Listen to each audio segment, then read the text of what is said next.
জন্য আহ্বান জানাই শ্রদ্ধেয় প্রসাদ ব্যানার্জি দাকে। দাদা জয়গুরু। জয় গুরু মা, জয় গুরু। দাদা 9:30 পর্যন্ত বলুন।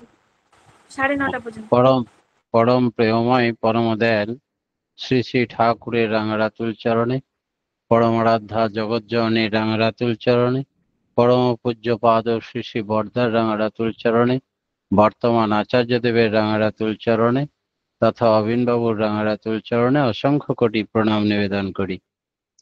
আজ অনলাইনে যুক্ত অমৃত পথযাত্রী দাদা ও মায়েদের যথাযোগ্য স্থানে আমার রাজয় গুরু ও প্রণাম জানাই।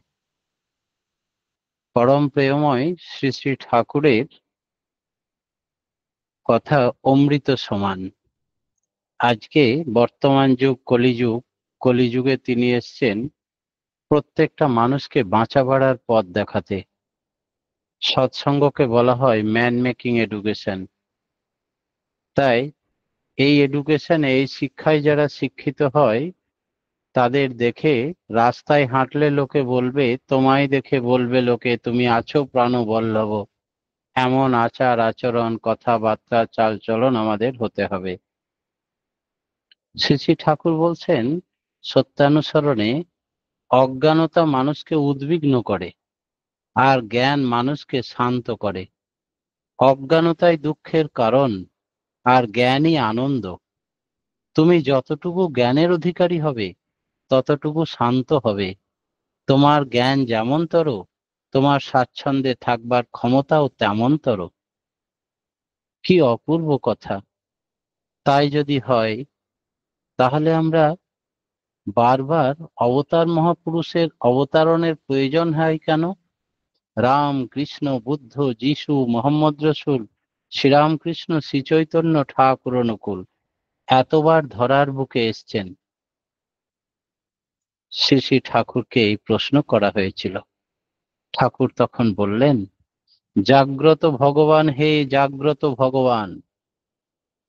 তারপরেই বলেছিলেন, the divine love dwindles in a man due to obsession of complex.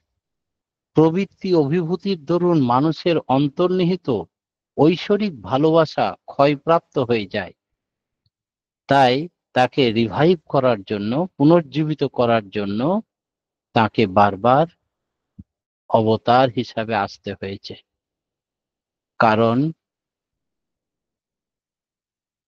অবতারের মধ্যে ঐশ্বরিক দীপ্তি থাকে। তিনি যে সম্পদ দিয়ে যান আমাদের, তাই নিয়ে মানুষ চলতে থাকে।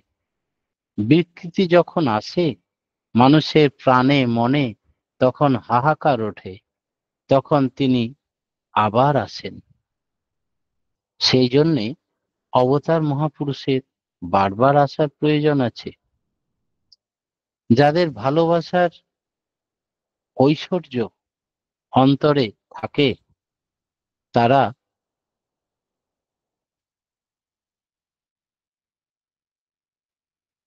God become awake in man through unrepelling love। Achyuta ভালোবাসার ভেতর দিয়ে মানুষের ভেতর ভগবান জাগ্রত হয়ে ওঠেন। এক ভক্তি বিশ্বাস সাথে একাগ্র একনিষ্ঠা থাকতে হবে। একেই বলে আন্তরিকতা বা সিনসিয়ারিটি। যার যে বিষয়ে সিনসিয়ারিটি থাকে সে সেই বিষয়ে উন্নতি লাভ করবেই, দিকপাল হয়ে উঠবে। কিছু কিছু লোকের আন্তরিকতা আছে বলেই এখনো পর্যন্ত সত্তার জাগরণে জগৎ টিকে আছে। ভগবানের প্রতি আন্তরিকতা, অনুরক্তি যার যত বেশি, আন্তরিকভাবে মানব প্রেমিক সে হবেই। এহেন মানুষের মানুষের ঈশ্বর কোটি পুরুষ বলা হয়। ঈশ্বর কোটি মানুষ অবতার নন ঠিকই, তবে অবতারের অনুগামী। অবতারের জীবদ্দশায় তারা আসেন, আবার অবতারের গুণকীর্তন করে তারা চলে যান। তারা সেই যুগের প্রতিভু। উদ্দেশ্য তাদের একটাই, তাকে পরিপূরণ করা। কখনো বা আসেন অ্যাডভান্স প্রস্তুত করার জন্য ফিল্ড, আর কখনো প্রস্তুত করে তিনি যখন চলে যান তখন সেই বীজ বপন করার জন্য। এই দুইজনই পূর্ণ অবতারের আবির্ভাবের আগে এবং পরে আসেন। শ্রী শ্রী ঠাকুর বলছেন যা কিছু এসেছে সেই ঈশ্বর থেকে, তাই তাকে বাদ দিয়ে পৃথিবীতে কিছুই হয়নি। আমরা সেই মহাপুরুষকে পেয়েছি যার প্রণাম মন্ত্রে পাওয়া যায় ওং ব্রহ্ম পরব্রহ্ম অকুল মালিক। এইটুকু কথার মানে যদি আমরা বুঝতে পারি তাহলে সমস্ত বিরোধের সমাধান হয়ে যায়। ব্রহ্ম কাকে বলে? যিনি সশরীরে বিরাজমান থেকে একই সঙ্গে সর্বত্র বিরাজ করেন তিনি ব্রহ্ম। পরব্রহ্ম কাকে বলে? যিনি স্বর্গ মর্ত পাতালের অধীশ্বর, সর্বত্র বিরাজ করেন তিনি পরব্রহ্ম। কুল মালিক কাকে বলে? যিনি জড়কুলের স্রষ্টা, দেবকুলের স্রষ্টা, জীবকুলের স্রষ্টা, প্রকৃতি কুলের স্রষ্টা, তিনি কুল মালিক। সেই সর্বস্রষ্টা সর্বসৃষ্টিকারী বীজ মন্ত্র নিয়ে এসেছেন আমাদের মাঝে, আর সেই বীজ আমাদেরকে অকাতরে দান করলেন, কোনো গোপন রাখলেন না।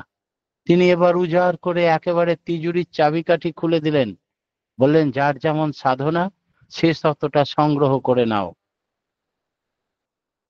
তাই যা কিছু এসছে সব এই ঈশ্বর থেকে, তাকে বাদ দিয়ে পৃথিবীর সৃষ্টি চলতে পারে না। তাকে ভালো করে জানতে হবে। ঐক্য সেতু হচ্ছে পরমপিতা, অজ্ঞানতা এবং জ্ঞানের মধ্যে সেতু বন্ধনকারী তিনি। যা কিছু অবতার, শ্রীকৃষ্ণ অর্জুনকে একদিন বলছেন আমার বহুবার জন্ম হয়েছে, তোমারও বহুবার জন্ম হয়েছে, প্রভেদ কোথায় জানো? তুমি সেগুলো কিছুই জানো না, আর আমি সবগুলো জানি।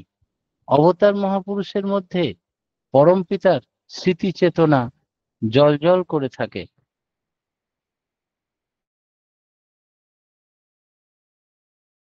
ওহ, অবতার মহাপুরুষের মধ্যে পরমপিতা স্মৃতিবাহী, আর তার স্মৃতিতে স্মৃতি চেতনা জ্বলজ্বল করে, তাই তিনি সব দেখতে পান। প্রত্যেকটি মানুষের ভূত ভবিষ্যৎ বর্তমান পূর্বজন্ম পরের জন্ম সব জানতে পারেন। আর আমাদের সাধারণ মানুষের স্মৃতি নিভু নিভু করে। তিনি ইষ্ট ধ্যান তৎপর, সব সময় যোগযুক্ত থাকেন, উৎস ঝোঁকা আত্মারাম তিনি। সাধারণ মানুষ বৃত্তি অভিধান তৎপর, উৎস বিমুখ, ইন্দ্রিয় আসক্ত। এই দুইয়ের মধ্যে সেই কারণেই আকাশ পাতাল পার্থক্য।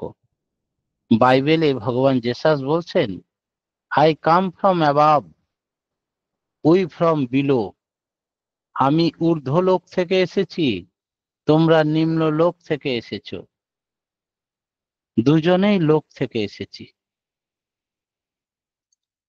যত তাকে ভালোবাসা যায় তত ভালোবাসা নিজের অন্তরে গ্রো করে। লাভ সার্ভিস, তখন সে ভালোবাসার সেবা দেয় এবং মানুষের কোনো খারাপ সে দেখতে পায় না, সবটাই তার ভালো মনে হয়। আর সব খারাপের মধ্যে ভালো লুকিয়ে আছে, এই দৃষ্টি শুদ্ধ হয়। যে শুধু খারাপ দেখতে পায়, খারাপ কথা বলে, খারাপ চর্চা করে, দুনিয়ার সব খারাপগুলো আমাদের ভেতরে বাঁধবে। ঠাকুর বললেন যে আমাদেরকে তার বিপরীত চলনে চলতে হবে। কি করতে হবে? লোকের ভালো দেখতে হবে, তাহলে সকলের ভালোগুলো আমাদের মধ্যে এসে যাবে। এটাই হচ্ছে লাইফ, এটাই হচ্ছে জীবন। অচ্যুত তিনি সর্বদাই, তিনি বিক্ষোভের মধ্যেও অচ্যুত। বিষ্ণু চিন্তা অর্থাৎ ঈশ্বর চিন্তা তিনি লেগেই থাকে তার মধ্যে। ভগবান শ্রীকৃষ্ণকে তার গুরু বলেছিলেন যে সদা অচ্যুত ভব, সব সময় ঈশ্বরের সঙ্গে অচ্যুত যোগযুক্ত থাকবে। নাম ধ্যান কীর্তন আলাপ আলোচনা এইগুলি মানুষকে ভাবোচ্ছ্বাস এনে দেয় এবং তদ অনুগামী করে তোলে। নির্বিকল্প সমাধি কি? নির্বিকল্প সমাধি, ফুল গাছটাও আমি, আর এই পথটাও আমি, পথিকটাও আমি। যাহা যাহা নেত্র পড়ে তাহা তাহা কৃষ্ণ ফুরে। অল কনসাস স্টেট, সর্বচেতন অবস্থা। এই যার দর্শন হয়ে যায়, এই কনসাসনেস, চেতনা এসে গেলে ইন্ডিভিজুয়ালিটি, ব্যক্তিত্বকে আর সে আলাদা করে দেখতে পায় না, মার্জ করে যায়, মগ্ন হয়ে যায়। আবাং মানুষ গোচরম, বোঝে প্রাণ বোঝে যার। এই ভাবকে বলা হয়, অবতার মহাপুরুষরা যখন আসেন, ঊর্ধ্ব চেতনা থাকে তাদের।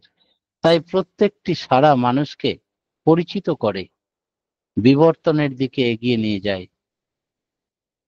অন্তত শ্রদ্ধাবান যারা, তাদের কারণ, শ্রদ্ধাহীন যারা, তাদের বিকৃত করে দেখার বুদ্ধি, কিন্তু তাতে উল্টো ফল হয়। যারা শ্রদ্ধাহীন তাদেরকেও শ্রদ্ধার পথে নিয়ে চলো, যারা শ্রদ্ধা আছে তারা কাউরির কটু সমালোচনা করো না। একদিন ভগবান বুদ্ধদেবকে একটি লোক অনেক কুৎসা রটনা করলো। বলল, তুমি বাবার রাজত্ব না সামলে জঙ্গলে জঙ্গলে ঘুরে বেড়াচ্ছ, গাছতলায় ধ্যান করছো, লোককে উপদেশ দিচ্ছ, ভিক্ষা করে খাচ্ছ, এর ওর বাড়িতে। এটা তোমার শোভা পায় না। নিজের রাজত্ব ডামাডোলে যাচ্ছে, তুমি সেখানে ফিরে যাও। তোমার বাবা এটা আশা করেনি তোমার কাছ থেকে। অনেকক্ষণ ভর্ৎসনা করার পরে ভগবান বুদ্ধদেব শুনলেন। শোনার পরে বললেন, দাদা এবার আমি আপনাকে বলি। বলে, বলুন। আপনার কাছে কিছু পাকা ফল আপনি নিয়ে এসেছেন আমাকে দেবার জন্য। যতক্ষণ আমি সেটা গ্রহণ না করছি, ততক্ষণ পর্যন্ত এই ফলের মালিককে, বলে আমি, ব্যাস, আপনার এই গালি মন্দ ভৎসনা এগুলো আমি নিলাম না, সব আপনারই মালিক হয়ে আপনি থাকুন। খুব সহজভাবে বুঝিয়ে দিলেন। পরমপিতার ভিতর সব বিষয়ের মধ্যেই পরমপিতা আছেন। এটা কি করে বোঝা যাবে? যিনি সবকিছুর ভিতরে আছেন, তিনি অস্তিত্ব রক্ষণী সম্বেগ রূপে থাকেন। একেই বলে মার্সি বা দয়া। দয়া একাধারে কোমল আবার কঠোর, অস্তিত্বের বিকাশ বা বিনাশ আনে যা, তাই হচ্ছে তার প্রতি দয়া করে রুদ্র রূপ ধারণ করেন তিনি। আবার তিনি যখন সবকিছুর ভেতরেই থাকেন, তখন তিনি ভালোবাসা উজাড় করে দেন, শ্রদ্ধা, তার প্রতি টান। গীতায় আছেন, যো যচ্ছত্ব স এব স। শ্রদ্ধার একটা প্রধান লক্ষণ হলো যাজন, গুণকীর্তন। তার যাজন ও গুণকীর্তন যেখানে হয়, সেখানে তিনি স্বয়ং আবির্ভূত হন। তাই আছে, মদ্ভক্তা যত্র গায়ন্তী তত্ত্বতিষ্ঠামি নারদ। পরমপিতার জ্ঞান স্বরূপ, জ্ঞানের সত্তা ও মূর্তি যিনি বা যারাই, তাদের জ্ঞানের উদ্ভব হতে পারে। তিনি শত জ্ঞান, শত চেতন। এক কথায় একাধারে তিনি নিজের জ্ঞাতা, তিনি নিজের জ্ঞাতব্য, তিনি নিজে জ্ঞান। তাই আমরা সেই জ্ঞান মূর্তির সাধনা করি, আর তিনি সকলের ঊর্ধ্বে। যুক্তি এবং বিশ্বাস, এই দুটির মধ্যে পার্থক্য কোথায়? যুক্তি ও বিশ্বাসের মধ্যে আকাশ পাতাল পার্থক্য। শয়তান যুক্তিকে বিভ্রান্ত করতে পারে, কিন্তু প্রকৃত বিশ্বাস কিছুতেই টলে না। যতদিন নিঃশ্বাস ততদিন বিশ্বাস, যতদিন জীবন থাকে বিশ্বাসের মধ্যে শ্বাস, অর্থাৎ শ্বাস নেওয়া এবং প্রাণন, বিশ্বাস জীবনের সঙ্গে অবিচ্ছেদ্য। তাই ইহ এবং পরজীবনে, উভয় জীবনের পরম সম্বল হচ্ছে বিশ্বাস। ধর্মান্তরিত করার কথা ঠাকুর একেবারেই পছন্দ করতেন না। একদিন তিনি বলছিলেন, বাইবেলের মতো বইয়ে পড়ার পরে মানুষ পাশ্চাত্য দেশগুলির কর্মীরা যখন জোর করে মিশনারিতে পর্যবেসিত করতে লাগলো, কনভার্ট করতে লাগলো, ধর্মান্তরিত করতে লাগলো, তখন মানুষ ভয় পেয়ে গেল। ভগবান জেসাসকে আর কাছের থেকে গ্রহণ করার আগ্রহটা কমে গেল। ভয় পেল যদি আমাদের ধরে তারা কনভার্ট করে দেয়। কনভার্ট করতে হবে কেন? যদি বাইবেলটা সবারই হাতে তুলে দেওয়া হতো, সমস্ত মানুষ সেটা শ্রদ্ধার সঙ্গে গ্রহণ করত। তাই নিজেরা পড়বে, অপরকে পড়াবে, ভালো তো ভালো, সকলের জন্য ভালো, এই কথা মানুষকে বোধটা জাগিয়ে দিতে হবে। ভগবানের কোনো পক্ষপাতিত্ব নেই। যে যথা মাং প্রদত্তন্তে তাথৈব ভজম্যহম। যে যেমন করে আমাকে ভজনা করে, আমিও সেইভাবে তাকে ভজনা করি। পরমপিতা বিধি স্বরূপ। মানুষ আগ্রহ বিধুর কর্ম এবং সেবা নিয়ে তার অনুসরণ করে। প্রাপ্তি ও কর্মফল তদ অনুযায়ী হয়। বিধি মাফিক কর্ম যে যেমন করে, যতটা করে, বিহিত ফল সে তেমন পায়, ততটা পায়। এইটুকু যদি মানুষ বুঝতে পারত, তাহলে প্রত্যেকটি কথা জিহ্বাকে কন্ট্রোল করে বলতো। ভগবান কাউকে পক্ষপাতিত্ব করেন না, প্রত্যেকের ক্ষেত্রে সমান বিচার করেন। ভালো মাথাও সাধনা করে পাওয়া প্রয়োজন। পূর্বজন্মের অস্তিত্ব যদি স্বীকার নাও করে বহু মানুষ, তবে পূর্বপুরুষকে স্বীকার সে করবেই।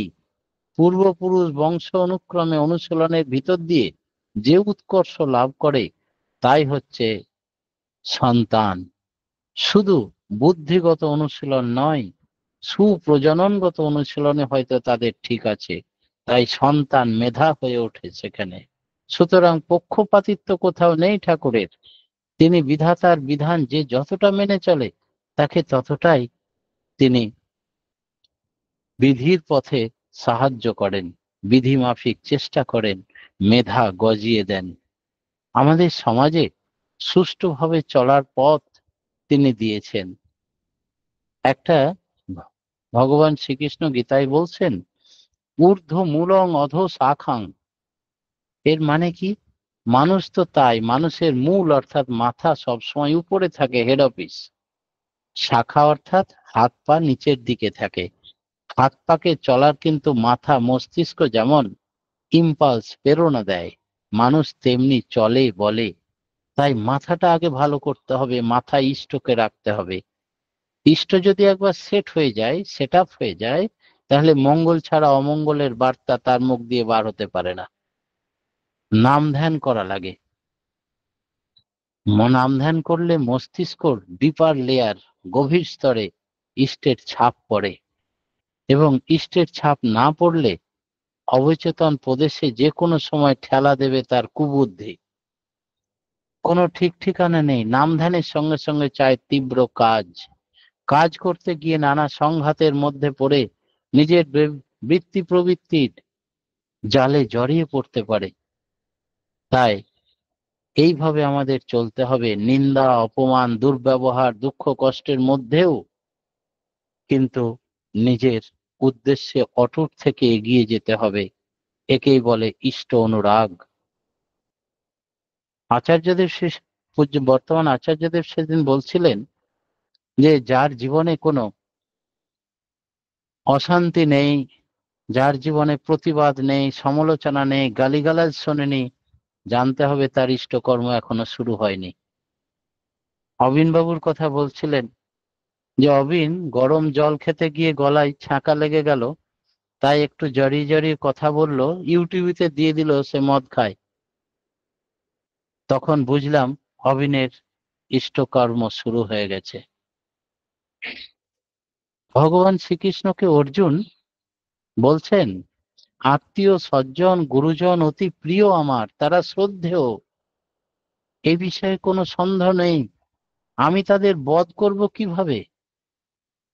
ঠাকুর বলছেন, গুরু বা ইষ্টের তুলনায় এই পৃথিবীতে তোমার কোনো অহং, কোনো বিদ্যা বুদ্ধি, কোনো কিছুই প্রমিনেন্ট হতে পারে না। তারা যদি গুরু বা ইষ্টের শত্রু হয়ে তার সঙ্গে যুদ্ধ করতে প্রস্তুত হয়, সেখানে তোমার মমতা দেখাবার কোনো জায়গা নেই। গুরু ভক্তি তাতে শিথিল হয়ে যায়। তাই গুরুকে প্রাথমিক স্থান দাও। তাই যখন ভগবানের বিরুদ্ধে, আদর্শের বিরুদ্ধে, ইষ্টের বিরুদ্ধে তারা যুদ্ধ করতে প্রস্তুত হয়েছে, সেই মাঠে দাঁড়িয়ে বাবা মা ভাই বন্ধু সবাইকে ত্যাগ করে আমি কি করে তাদের হত্যা করব, এই কথা ভাবার সময় এখন নয়। শ্রীকৃষ্ণ অর্জুনকে বুঝিয়ে দিলেন যে এরা হচ্ছে শয়তান। তুমি ধর্ম জাতি কুল মান কে রক্ষা করার জন্য, একে বলা হয় ধর্মযুদ্ধ, এখানে কোনো আপোষ চলবে না। তিনি অনুপ্রাণিত হলেন, সমস্ত দুর্বলতা ত্যাগ করলেন এবং যুদ্ধে রত হলেন, ধর্মযুদ্ধে জয়ী হলেন। আদর্শের প্রয়োজন স্বতঃসিদ্ধ কেন? মানুষের মনটা হলো প্রবৃত্তির পুঁটুলি। ঠাকুর বলছেন এটা কমপ্লেক্স। যতদিন শাসন থাকবে ততদিন এই কমপ্লেক্স ছেড়ে যেতে চায় না। যার যতটা প্রমিনেন্ট সে ততটা অজ্ঞান।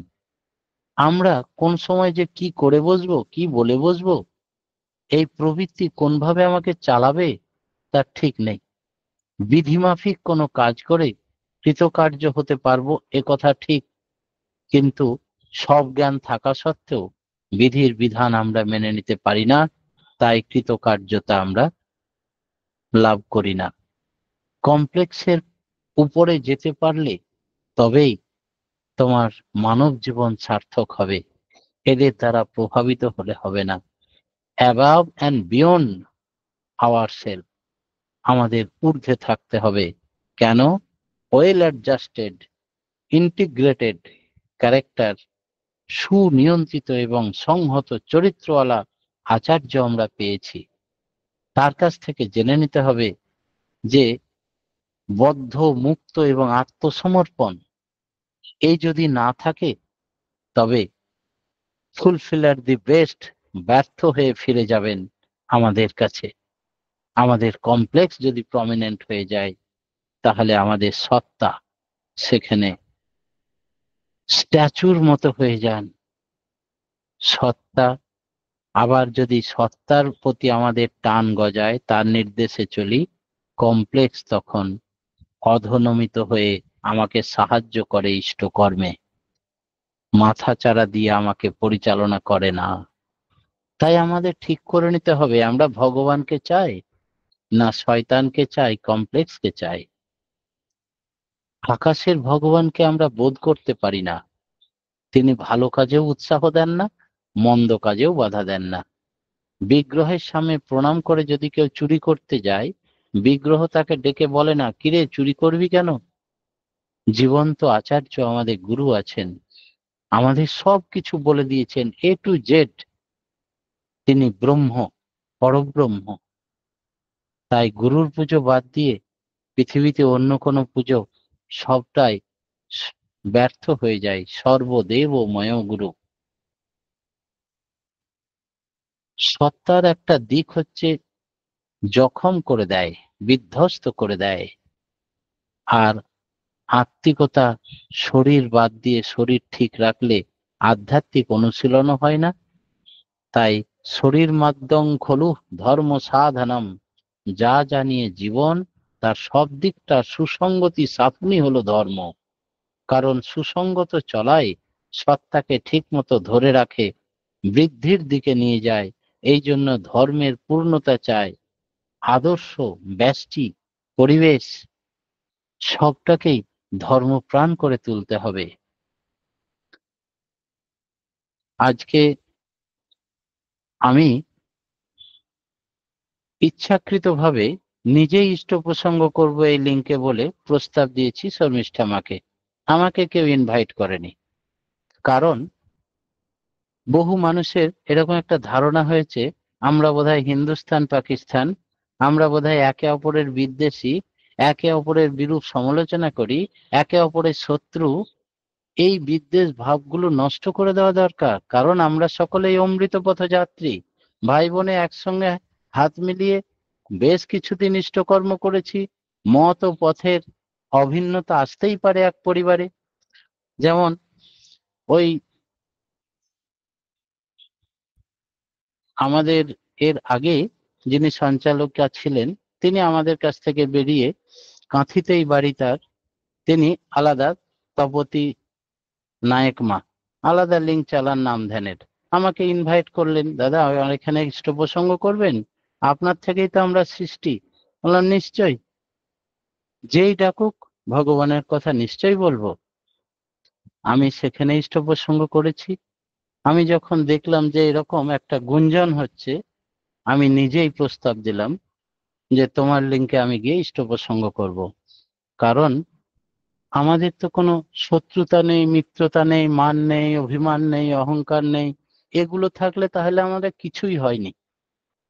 তাই নিজে নিজেই প্রস্তাব দিয়ে ইষ্ট প্রসঙ্গ করতে এসেছি। তাতে হয়তো বহু আলোচনা সমালোচনা আসবে, আসবে তো আসবেই। আমরা ল্যাংটা মায়ের ল্যাংটা ছেলে, ফুলকনতি খেতে যাবে না, রামকৃষ্ণ ঠাকুরকে ভাগ্নে বলছে তোমাকে এমন করে অর্ধেক খেয়ে উঠিয়ে দিল, গিরিশ ঘোষের বাড়ি আর জীবনে যাবে না, কথা বলবে না। সাধারণ প্রবৃত্তিযুক্ত মানুষ। ঠাকুর বললেন আমরা ল্যাংটা মেয়ের ল্যাংটা ছেলে, আমাদের আবার মান অভিমান কেড়ে। তাই আমরা পরমপিতার শিক্ষায় শিক্ষিত। আমাদের কেউ ইনভাইট করলো আর না করলো, ইচ্ছা হলো তাই ইষ্ট প্রসঙ্গ করতে এলাম। তাতে আমার সম্মান গেল না থাকলো আমার জানার দরকার নেই। ভক্তি কেমন হওয়া উচিত? ভক্তির মধ্যে এত বড় পালক পূরক শক্তি আছে, যে শক্তির দ্বারা মাতৃভক্ত পিতৃভক্ত যারা হয় তারা কিন্তু বাস্তবে গুরুভক্ত হয়ে ওঠে। ভক্তির মূলধন নিয়ে যারা জীবন শুরু করে তারা প্রকৃত বড় ভক্ত হয়। আর এর জন্য ওই এককে নিয়ে চলা, পিতৃভক্তি মাতৃভক্তি এই জন্য অতি প্রয়োজনীয়। ভক্তি হোক, তা যদি ইষ্টানুগ না হয় তাহলে সমস্ত ভক্তি বৃথা। Being and becoming of existence is ধর্ম। ইষ্টানুগ হতে হবে। আমাদের প্রত্যেকের সার্বিক মঙ্গল প্রার্থনা জানিয়ে আমি আজকের মতো আমার ক্ষুদ্র বক্তব্য, সময় অতিবাহিত হয়ে গেছে, তাই এখানে রাখলাম। জয় গুরু। জয় গুরু দাদা। খুব সুন্দর একটা আলোচনা শুনলাম যে সৎসঙ্গ হলো ম্যান মেকিং এডুকেশন, অজ্ঞানতাই দুঃখের কারণ, এবং জ্ঞান মানুষকে শান্ত করে। একনিষ্ঠ এবং একাগ্রতা থাকতে হবে ভগবানের প্রতি, তখনই মানুষ ঈশ্বরকুটি হবে। ব্রহ্ম সর্বত্র বিরাজমান, তিনি সর্বকুলের স্রষ্টা। সবার ভালো দেখতে হবে, অচ্যুতভাবে যোগযুক্ত হতে হবে ঈশ্বরের সঙ্গে। আর তার গুণকীর্তন যেখানে হয় সেখানেই তিনি বিরাজ করেন। কর্ম অনুযায়ী মানুষ ফল ভোগ করে। ইষ্টে অনুরাগ থাকতে হবে, প্রবৃত্তিগুলোকে নিয়ন্ত্রিত করতে হবে এবং আত্মবিশ্লেষণ করে আত্মসংশোধন করতে হবে। আমাদের জীবন্ত আচার্যকে ধরতে হবে এবং মাতৃভক্তি পিতৃভক্তিরা পরায়ণ যারা, তারাই হরিভক্তি পরায়ণ হয়। খুব সুন্দর আমার শ্রদ্ধেয় দাদার কাছ থেকে আলোচনা শুনলাম। আমরা প্রত্যেকেই সমৃদ্ধ হলাম। পরমপিতা রাঙার অতুল চরণে আপনার এবং আপনার পরিবার পারিপার্শ্বিকের সবার সুদীর্ঘ নিরোগী সচ্ছল জীবন কামনা করি। জয় গুরু দাদা। অনেক প্রেরণা দিলেন আমাদেরকে, প্রত্যেককে অনেক শিক্ষামূলক কথা বলে আমাদের সমৃদ্ধ করলেন। জয় গুরু দাদা, ভালো থাকুন।